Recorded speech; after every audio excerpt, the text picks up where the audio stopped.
పట్టభద్రుల ఎమ్మెల్సీ ఎన్నికల ప్రచారంలో భాగంగా కాంగ్రెస్ అభ్యర్థి నరేందర్ రెడ్డికి ఓటు వేసి గెలిపించాలని మంత్రి సీతక్క పిలుపునిచ్చారు.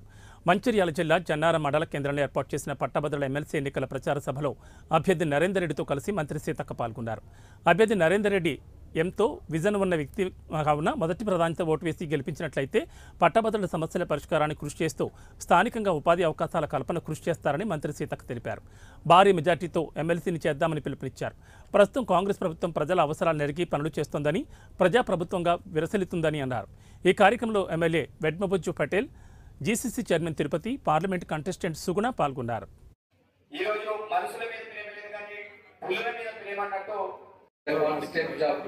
ఇలాంటి తప్ప ఇంకో ఉద్యోగం అన్నది అసలు మనం మర్చిపోయినాం వాస్తవానికి. మరి ఇప్పుడు మన రేవంత్ అన్న గారి ఆధ్వర్యంలో రాష్ట్రం చాలా చక్కగా ఒక సిస్టమేటిక్ గా ఒక జాబ్ క్యాలెండర్ అనౌన్స్ చేస్తున్నారు.